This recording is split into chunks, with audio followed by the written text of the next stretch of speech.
A boy is granted the worst abilities by a god, but he's forced to become powerful in another world. If you're into my recaps, don't forget to like, share, subscribe, and hit that notification bell for more. Haruka has always been a loner, preferring books over people. In his classroom, there were clear social cliques: popular girls, the class rep, nerds, and other outcasts. Haruka, however, stayed out of it all. He didn't care for his classmates and was content with his isolation. One day, a magic circle appeared, much like the ones he'd read about in manga. While everyone panicked, Haruka tried to escape through an air vent, but the magic circle followed him. Eventually, he found himself in a mysterious white void, where an old man, presumably a god, explained that his classmates had already been transported to another world. Haruka was given the chance to choose his skills and stats before being sent to this new world, but all the best abilities were already taken. Left with only useless skills like holding a stick and general health, Haruka complained to the god. Annoyed, the god granted him all the remaining, seemingly worthless skills at once. Upon entering the new world, Haruka quickly realized that his bag had unlimited storage. His first skill involved rolling dice to allocate stat points, so he decided to focus entirely on luck, maxing it out. This choice paid off as he discovered he had two special skills: Loner, which prevented him from forming parties with others, and Servitude, which allowed him to command others. Haruka set out to establish a base and came across a cave. Using his limited skills like temperature magic, he made a fire and began to make the cave his home. Surprisingly, his basic abilities like fire magic and stick wielding started to improve rapidly. He found edible mushrooms that increased his latent abilities and soon became adept at surviving in this new world. His first encounter with monsters came in the form of two goblins. Though nervous at first, Haruka used his skills and strategy to defeat them, gaining confidence from his victory. He leveled up, his stats doubled, and he discovered new abilities, including magic infusion, which allowed him to enhance his physical and magical strength. Over the next few days, Haruka continued to refine his abilities, defeat more goblins, and even decorate his cave with magic. Despite his victories, he was still craving meat and soon encountered a meaty rabbit. While chasing it, he sensed other presences nearby. It turned out to be his classmates.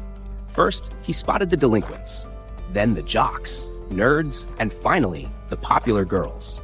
Each group made him uncomfortable, and despite knowing the class rep since grade school, Haruka chose to avoid everyone. Realizing that his life of solitude in this new world offered him the freedom to live without anyone interfering, Haruka made a final decision. He would conquer this new world all by himself. No companions needed. Haruka hides from the other students, but one of the delinquents hears a noise in his direction. Just as Haruka is about to be discovered, the delinquent assumes the sound came from a bunny, meant for Haruka's dinner. Haruka stays hidden, spying on the delinquents to hear what they are discussing. To his dismay, their conversation revolves around their usual degenerate topics, mostly about girls. Haruka knows that despite their behavior, the class rep will keep them in check and prevent them from doing anything inappropriate. However, he also realizes the delinquents have Tanaka on their side, whose abilities might allow them to do whatever they want. After a while, the delinquents head back to the other students, but Haruka, being the serious loner he is, has no interest in joining them. Instead, he returns to his cave to enjoy more of his mushrooms. He discovers that his loner level has gone up, a bittersweet realization since the title is starting to erode his self-confidence. Haruka is still only at level 3. On the 7th day, Haruka wakes up to the sounds of fighting. He finds the nerds engaged in battle and briefly wonders if he should step in to help. Using his appraisal skill, he is shocked to realize that the nerds don't need his help at all. This situation reminds him of his old life, where he was surrounded by top athletes, ace students, and even children of celebrities, constantly wondering how he ended up among them. Deciding that the nerds can handle themselves, Haruka notices some small monsters sneaking up behind them. Remembering the times he was on friendly terms with the nerds, he decides to help them out. After the fight, the nerds thank him, and Haruka invites them to check out his cave. The nerds are amazed at how impressive it is, and Haruka explains that he recently learned earth magic and used it to make his cave secure and cozy. When they ask if he did all of this alone, Haruka simply points out that he's always alone. Curious, Haruka asks why the nerds aren't with the rest of the students, and he is shocked by their response. They're on the run. They explain that when everyone was transported to this new world, chaos immediately followed. No one had any idea how to survive in an isekai, another world scenario, except for the nerds. Their extensive knowledge and quick assignment of skill points drew the attention of the jocks, who demanded information from them. Everyone else was panicking, but the class rep knew they had to keep quiet and stay hidden in the woods. Unfortunately, they were soon found by a group of goblins. Haruka is shocked to hear that even the delinquents were trembling with fear. But this was the nerds' moment to shine. They acted like protagonists from an anime, bravely fighting off the goblins. Inspired by their courage, the jocks joined in, and together they managed to defeat the monsters. The class rep then quickly gathered everyone and led them to a safe riverside clearing. Once there, the nerds continued to shine, helping everyone set up camp. Their deep knowledge of isekai, combined with a lifetime of avoiding outdoor activities, had somehow made them experts in survival. The class rep organized everyone into groups and assigned tasks, and for a short time, it seemed like they had formed a functional community. Everyone was working together as one. However, this sense of unity didn't last long. The popular girls soon decided they didn't want to work anymore. Despite the class rep's efforts to convince them that cooperation was their best chance for survival, the group began to fracture. Exhausted by the constant work, they left all the responsibilities to the nerds. Gradually, the camp fell apart, and there was nothing the class rep could do. Eventually, only the class rep, the nerds, and a couple of other students continued to work, while the rest simply lounged around lazily, contributing nothing. The nerds eventually began to resent the other students, as they were left to do everything, including all the fighting. Despite this, the nerds were reliable, mainly because they had a strong desire to get stronger and level up. They had noticed the skills the delinquents had chosen, skills like charm and puppeteer, which granted control over others. The nerds realized that the delinquents had bad intentions and began leveling up specifically to counter them. The delinquents were also leveling up, needing power to make their manipulative skills effective. The nerds, keeping a close eye on them, eventually learned what the delinquents were planning to do with those skills. Plans that involved manipulating some of the girls in the group.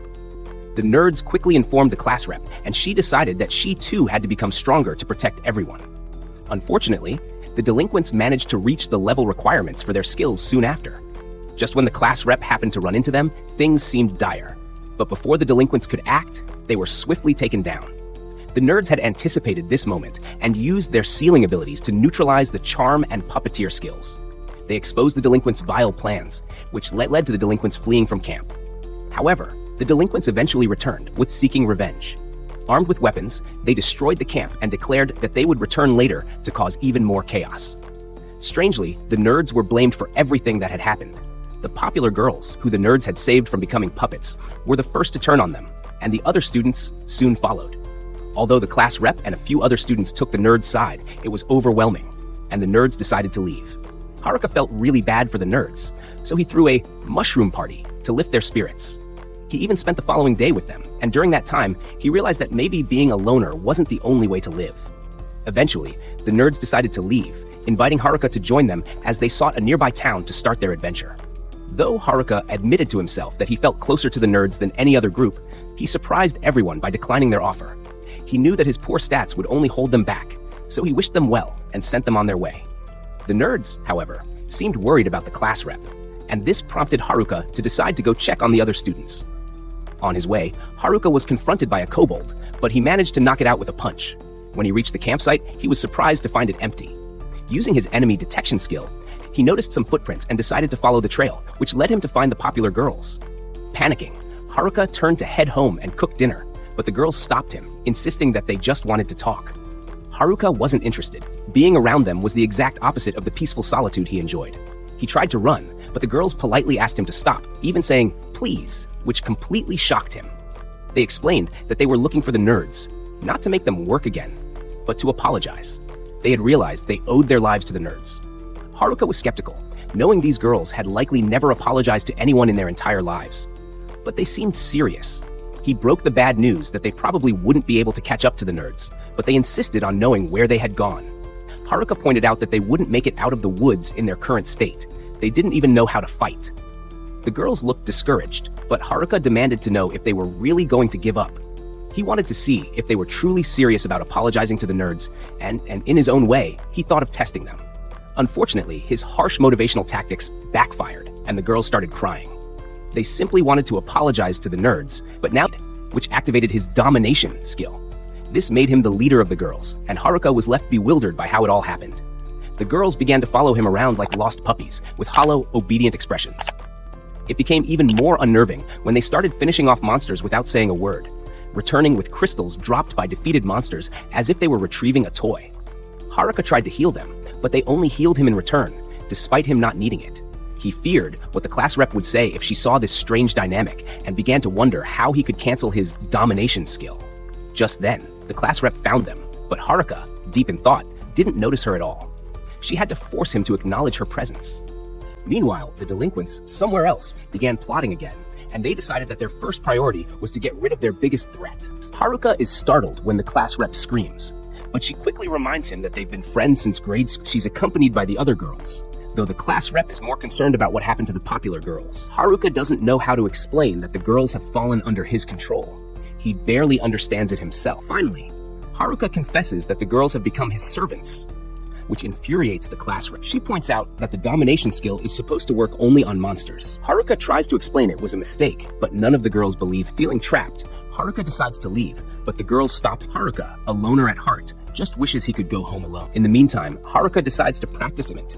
Things start off well, but he ends up accidentally burying himself in the process. Shimazaki told her everything, realizing that Haruka was just trying to help the girls. Haruka, however, doesn't even remember saying anything. The girls thank him for his kindness, but all Haruka wants is to go home. They pressure him to keep helping them, and the class rep becomes curious about what Haruka means by home. Haruka explains that he has built a home in this new world, which shocks the class rep. She thought he was born here. Haruka reveals that he constructed the home himself. The class rep quickly points out that he's the only one with those thoughts. Haruka leads the girls to his house, and they are amazed by the path. Thanks Haruka for everything. She confides in him that the other boys had abandoned the girls, leaving them scared and vulnerable. Being around Haruka, along with the amenities in his home, has helped calm everyone down. Though the class rep feels she hasn't contributed much to the group, Haruka reassures her, pointing out that while she might not have done as much as the nerds, she still played an important role. He explains that the nerds spent their entire lives preparing for this situation by playing games like World of Warcraft, which makes the class rep feel better. As the class rep joins the other girls for the night, Haruka realizes something. He has a home, food, and the ability to defeat monsters. That makes him even weirder than the nerds. The class rep goes to sleep, but Haruka knows he won't be getting any rest tonight. The next morning, Haruka is woken up by one of the girls who tells him that breakfast is ready. Though he just wants to sleep a little longer, she insists. Haruka, still half asleep, is surprised to find that she's made fish for breakfast. After taking a bite, he becomes emotional, realizing how long it's been since he's had such a good meal. The class rep can't believe he's so moved by the fish. They're too fast and slippery to catch, so he's been stuck eating mushrooms by the river. One of the girls demonstrates how she uses lightning magic to stun a group of fish in the water. Haruka asks her to do it again, but this time he wraps her lightning magic with his packing skill, allowing him to move the magic and capture even more fish. Haruka celebrates, realizing he has just learned lightning magic. He's not sure exactly how it works, but he explains to the girls that by using his packing skill on elemental magic, he can harness its power. The class rep is impressed, thinking this new ability is overpowered, but Haruka brushes it off, saying he's stuck with all the worst skills, realizing they need to gain some experience before they can take on tougher monsters. However, he's shocked to learn that all the girls are over level 16, while he's still stuck at level 7. Haruka starts their training by having them fight a group of low-level kobolds, but to his dismay, the girls are the ones who end up knocked out. Haruka, happy that his magic tent has expanded, lets the girls gather inside to review their battle. Afterward, most of the girls leave, but the purple-haired girl from earlier stays behind. She apologizes for her behavior that morning, explaining that she was testing him.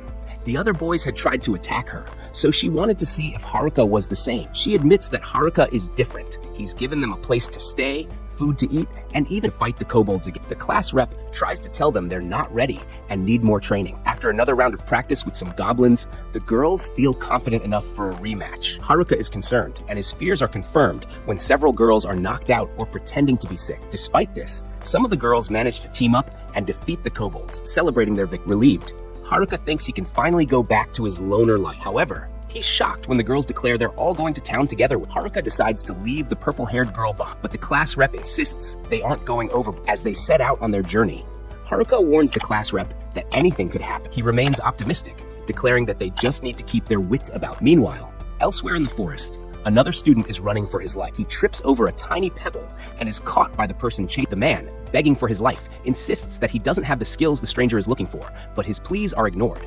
The stranger strangles him to death without a word. Meanwhile, back in the forest, Haruka continues leading the girls out of the woods, escorting them to the nearest civilization. On their journey, they encounter a massive level 11 orc. Haruka tells the girls to stand back and observe his fight to learn from him. With that, he charges forward, wielding only a tiny stick while the orc swings its enormous club down. He recalls the nerds telling him that orcs have high physical defense and can only be defeated with magic. Scrolling through his status screen, Haruka discovers a powerful spell known as Grand Magic. The girls look at Haruka suspiciously, since the orc wasn't supposed to be vulnerable to physical attacks. That night, they camp outside rooms while Haruka uses earth magic to set traps for their safety. He detects a group of humans approaching. Worried they might be the delinquents, Haruka is relieved to find that it's only the dumb jocks. The class rep, curious, eavesdrops as Haruka confronts them. The jocks explain that they weren't following the girls, but came to warn Haruka about a dangerous skill called hijack, which allows the user to steal other people's skills and abilities. They assure Haruka that the delinquents don't have it, but warn that someone else might. Haruka teases them for not considering that he might have the skill, but the jocks laugh, saying they'd be relieved if he did, since they know he's not a bad guy. Haruka reveals that he doesn't have hijack, but instead possesses a skill called domination, which sounds worse. The jocks aren't too worried, confident that Haruka will just sit somewhere and not cause harm.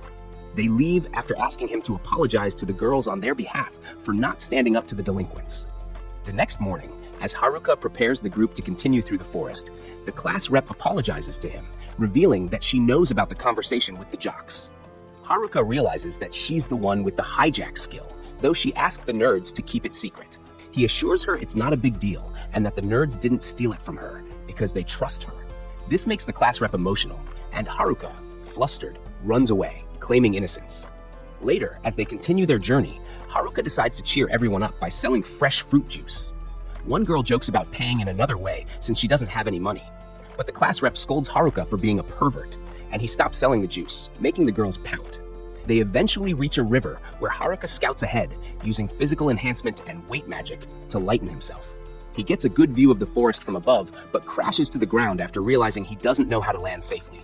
Back at camp, the class rep scolds Haruka for being reckless, but he smooths things over by offering fresh fruit. The next day, they encounter a party of NPCs from this world being attacked by monsters. The class rep insists on helping them, despite Haruka's warning that the NPCs could be dangerous. Reluctantly, Haruka agrees and uses his magic to launch himself toward the NPCs. However, as he flies, he realizes the class rep is hanging onto his cloak, having been caught up in his wind magic. They crash down on the monsters, inadvertently saving the NPCs. The NPCs introduce themselves as Ofer and Gaich, thanking Haruka for the rescue. They explain they're merchants who picked up an adventurer's quest to fend off monsters attacking the route. Afterward, Haruka cooks some of his bush mushrooms, and the NPCs reveal that they're quite valuable, much to Haruka's jealousy. The class rep keeps Haruka in line, preventing him from becoming a villain, and the group follows the NPCs to a town called Amui. The girls rush toward it, excited, while in the background, we see the delinquents leveling up and plotting revenge. They plan to regain their puppetry and mesmerize skills first, while the jocks secretly observe, worried about their next move. Haru couldn't help but smile as he watched the girls excitedly explore the new city. For a moment, Haru wondered if he should leave since his job seemed done. Thankfully, the class rep was there to maintain order. Frustrated by the chaos, she yelled at Haru to help her manage the flock of bumbling idiots, as she put it. Haru chuckled, thinking she was exaggerating, but when she blew her whistle, the girls immediately gathered around her like a team of disciplined soldiers. Haru was impressed. He had never realized the class rep held so much authority. Feeling reassured that the girls were in capable hands, he leaned back to relax, until the class rep turned to him with a glare, making it clear he wasn't off the hook just yet. First, they'd visit the Adventurers Guild to trade their loot and use the money to register with the guild. The class rep shot him a sharp look before ushering everyone toward the guild. When they arrived, Oft explained that the guild master wanted to see him. To his surprise, the guild master's demeanor shifted instantly. Shaking Haru's hand enthusiastically, he thanked him for saving Oft's party, admitting they wouldn't have survived without him. Haru left the meeting dazed but relieved. Downstairs, Haru approached the reception desk to trade the emerald crystals he had collected. When Haru poured out a massive sack of crystals, unfortunately, the guild didn't have the manpower to appraise or the funds to pay for such a large haul immediately. To his surprise, the girls had already registered with the guild.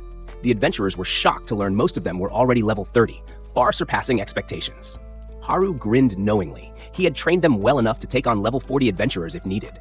The class rep insisted Haru register too, though he had no plans to become an adventurer. Seeing an opportunity to impress the girls, he stepped into the registration room. A blonde receptionist checked his stats, only to burst out laughing. "You're not even level 10, she sneered. "You can't register without a party, and you'll need to reach level 20 to even think about adventuring solo." The class rep, feeling sorry for him, quickly cheered him up, and they all headed to their hotel. That night, everyone enjoyed proper beds for the first time in ages. While the others slept soundly, Haru lay awake, missing the familiarity of the forest. The next morning, Haru returned to the guild to collect his payment. However, the receptionist and her superiors apologized profusely. They didn't have enough money to pay him for all his emeralds. He offered to pay in installments instead. Gat, ever the true friend, pulls Haru aside and advises him to ditch the freeloaders. "You need to get some real fun, my man," he whispers conspiratorially, winking as he hints at a certain shop. Haru's interest is piqued. Having endured a painfully disciplined no-nut November streak for 23 grueling days, his imagination runs wild.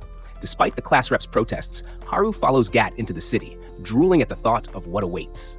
His excitement turns to disappointment when Gat leads him to a worn-down shop on a quiet street. The shop is a treasure trove of unique items, from enchanted armors to mystical weapons.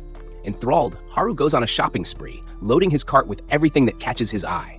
Just as he thinks he's found it all, his gaze falls on a peculiar necklace. "What does this do?" Haru asks the eccentric shopkeeper. "It fuses items into one," the shopkeeper replies, their tone tinged with both pride and warning. Haru's curiosity gets the better of him, and he fiddles with the necklace despite the shopkeeper's protests. In a moment of clumsiness, he accidentally activates the item, fusing all the gear in his cart. The shopkeeper shrieks in horror, revealing that the combined items are worth over 660,000 zenizens. Haru is dumbstruck, barely able to process the number. Gat tries to negotiate, but the class rep intervenes, apologizing profusely while admitting they only have 50,000 on them. In the following days, Haru sinks into a deep depression. He devises a plan to escape the city. With Harry Potter-esque invisibility magic, he slips past the girls guarding his tower. Feeling overly confident, Haru recklessly removes his cloak and attempts to parkour over the city walls, only to fail miserably and injure himself, much to the amusement of a group of sporty girls who happen to witness his blunder. Caught and dragged back to the tower, Haru feigns obedience and promises the class rep he'll behave. But the moment he's alone, he tries again, successfully sneaking out of the city under his invisibility spell. This time, he's determined to return to the wild forest he calls home. On his journey back, Haru spots a destroyed village, goblins sniffing blood trails, and even a robbery in progress. Though tempted to intervene, he reasons that these incidents are part of this world's harsh reality and continues on his way. However, when one of the robbers hurls a spear at him, Haru retaliates. He easily defeats them, but his victory attracts the attention of a noble girl named Mary. She introduces herself, thanks him profusely for his help, and begs him to escort her safely to her destination, offering a reward in return. Enticed by Mary's promises, Haru reluctantly agrees. Hera had been eager to return to the forest, but the last part of the journey convinced him to stay and assist. Inside the carriage, Marielle asked him where he was from. He explained that he came from a horrible place, a city with a terrible guild, where visitors weren't even allowed to leave whenever they wanted. To make matters worse, the carriage was headed back to Omu, the very city he wanted to avoid. She claimed that it wasn't fair for him to act so upset when she had dressed up for him. Hera responded cynically, insisting that he wasn't trying to escape, just waiting outside, though Marielle already knew better. Frustrated, she dragged him to a grand feast, forcing him to stay and indulge in the lavish food. Later, she asked a maid to bring a cash reward for saving her, handing him an official identity card that would allow him to come and go from the city freely. In exchange, she only asked that he remember the city's name. Hera, however, was more focused on the consistency of the pudding than the noble's request. Embarrassed, Marielle softly complained that she had gone to so much trouble to make him stay, but Hera simply shrugged it off. When he left later to return to the inn where his group was, the class representative was curious about why he had been invited to the Lord's mansion. Hera pretended he didn't know the reason, hoping the topic would be dropped. However, the class representative insisted that he couldn't leave the city. Hera, cynical as always, agreed, but secretly planned his next escape. That night, after everyone left, Hera quickly donned his invisibility cloak and prepared to leave. Always ate. He also wrote a letter to the class representative, assuring her that he was going to check on the athletes in the forest and asking them to continue leveling up in his absence. He now had no intention of looking out for anyone else, not even if a carriage was attacked on his way. He was headed straight to the forest, where he felt at home once again. As he ventured deeper into the woods, he realized something was off. He found a blood stain on a rock and soon discovered the trail of blood leading further into the forest. Following the trail, he found the athletes severely injured, lying on a rock. Relieved that they were alive, Hera quickly used his mushroom healing potions to stabilize them. The athlete leader, Kazak, regained consciousness and asked about the girls. Hera reassured him that they were safe in the city. Kazak, grateful for Hera's help, acknowledged that they were the best athletes the class could need. However, as night fell, Hera learned that all the bullies were dead and the nerds had disappeared. The mysterious swordsman had killed them, taking all their weapons with him. Kazakh believed this swordsman was after the class representative because of her rare ability to steal abilities upon killing, a skill that made her highly sought after. Hera, though, was troubled. Only he and the nerds knew of the class representative's skill, but the athletes seemed to assume it was common knowledge. The mysterious swordsman had been asking about her, and Hera realized that this was no coincidence. The swordsman must have targeted her, and now Hera had to stop him. With this in mind, Hera decided to help, but he made it clear that he wouldn't work with the athletes. Instead, he would take on the swordsman alone, leaving the athletes to return to the city and join the girls. However, he knew the athletes were in danger, and if they were killed, no one would be left to protect the women. As the athletes left, Hera prepared for his confrontation with the swordsman. While the girls searched for Hera around Omu, he continued to train, hoping to level up enough to face his formidable foe. Along the way, he defeated some goblins, but it wasn't enough to prepare him for the swordsman. Then, fate smiled upon him when he encountered the Goblin King, a formidable monster that could grant him the experience he needed. After a fierce battle, Hera defeated the goblin with a combination of magic and agility. But just as he thought it was over, the Goblin Emperor appeared, a level 50 creature far stronger than anything he had faced before. Hera knew he couldn't face the goblin head-on, so he used the same tactic again, mixing his spells into one powerful attack. The Goblin Emperor seemed unaffected and retaliated, dealing a vicious blow to Hera's face. As he struggled to stay alive, Hera remembered that his friends depended on him. Summoning his last ounce of strength, he launched a final attack, defeating the monster. Exhausted, Hera returned to his cave as the sun began to rise, celebrating his ascent to level 11. He checked the new skills he had acquired, including a unique ability to combine different magic spells into one seamless attack. Just then, someone approached his dwelling. Hera lowered his hood, revealing himself to be Tanaka, the boy who had supposedly been bullied by the delinquents but had been scheming all along. Meanwhile, back in Omu, the girls returned to find the athletes at the city wall. Kazakh explained that Hera had stayed behind to confront the mysterious swordsman. As Tanaka entered Hera's cave, he revealed that he had infiltrated the bullies and used them to separate the entire class. He had orchestrated the entire situation, but now his focus was on obtaining the class representative's power. Furious, Hera confronted Tanaka, demanding to know what had happened to the other members of the group.